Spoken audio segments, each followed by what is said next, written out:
Ce nouveau tuto, créer son cours avec PowerPoint, est principalement motivé par le fait qu'une nouvelle fonctionnalité vient d'apparaître dans PowerPoint et elle va nous rendre un très grand service. La question est la suivante: comment passer de l'enseignement en présentiel à de l'enseignement à distance, et comment répondre à cette question qui est cruciale, c'est quelles ressources donner à ses étudiants, comment produire ces ressources et avec quels outils. La réponse, c'est PowerPoint, et PowerPoint dans sa version Office 365. Je rappelle que Office 365 est disponible gratuitement pour tous les personnels et les étudiants de l'Université de Bourgogne grâce à une licence globale qui a été souscrite par l'établissement. Que PowerPoint s'intègre dans un écosystème complet permettant la diffusion de ces PowerPoint, que ce soit avec Teams ou avec Stream. Je reviendrai un petit peu plus tard sur Stream. Et enfin, que PowerPoint permet de réutiliser vos anciennes présentations PowerPoint, enfin tous vos PowerPoint existants, ceux que vous avez développés au fil des années, et que vous allez pouvoir les enrichir avec votre voix enregistrée et éventuellement votre image en vidéo pour en faire des ressources de type e-learning.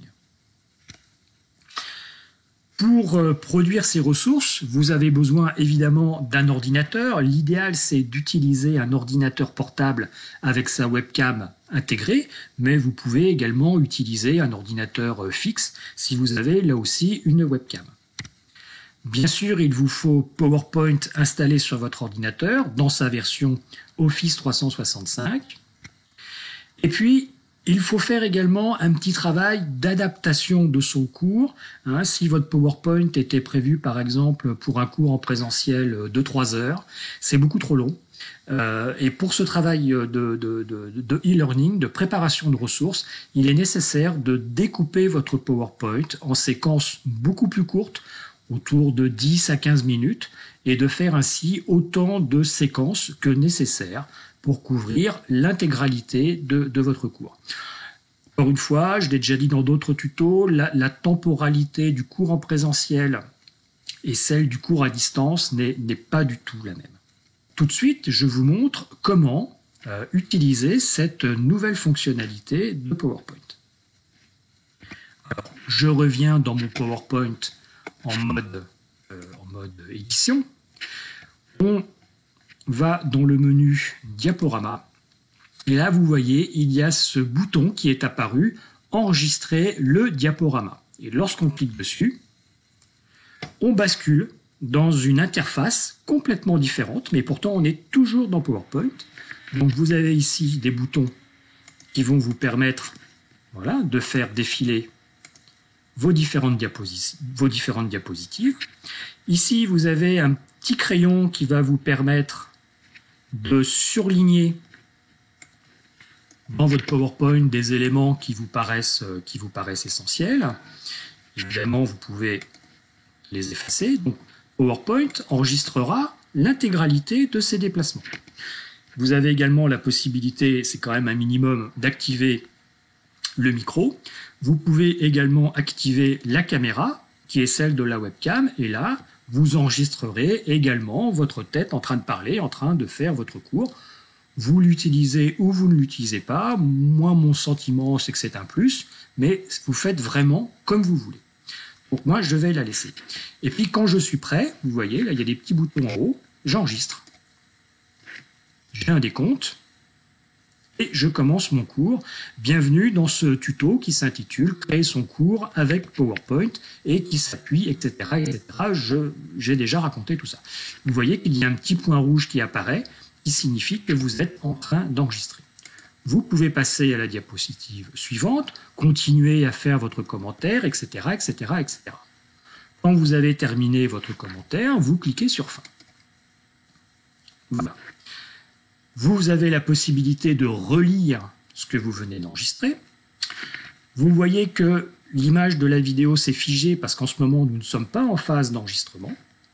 Vous avez également un bouton qui vous permet d'effacer ce que vous venez de faire avec deux possibilités. Soit vous effacez l'intégralité de ce que vous avez enregistré, soit vous effacez uniquement ce que vous avez enregistré sur la diapositive active.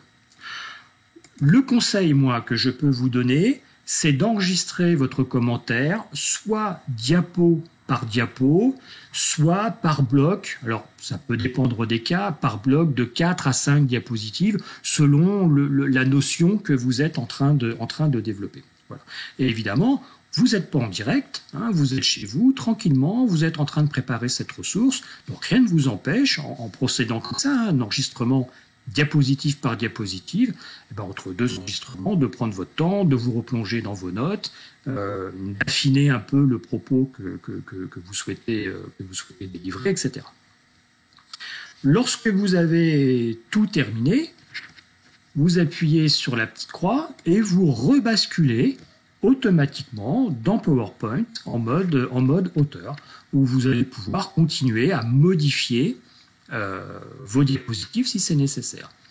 Comme on a activé la vidéo tout à l'heure, PowerPoint se dit bah ça va peut-être être une pratique qui va être maintenue, donc il vous a mis une petite image qui vous permet de matérialiser l'emplacement de cette vidéo, de manière à construire vos diapos en laissant cet espace dégagé. Voilà. Voilà pour cette nouvelle fonctionnalité. Une fois que vous avez terminé, qu'est-ce que vous faites de cette ressource? Alors, vous avez plusieurs possibilités. Hein. Donc, votre présentation PowerPoint est terminée. Évidemment, vous pouvez la diffuser telle quelle en l'envoyant à vos étudiants via Teams. Vous pouvez la mettre à disposition en tant que fichier dans votre équipe. C'est pas forcément la meilleure solution. Il est apparu toujours dans la suite Office 365 un autre service, une autre appli qui s'appelle Microsoft Stream. Et Microsoft Stream, c'est en quelque sorte un YouTube, votre page YouTube sur laquelle vous allez pouvoir stocker vos vidéos.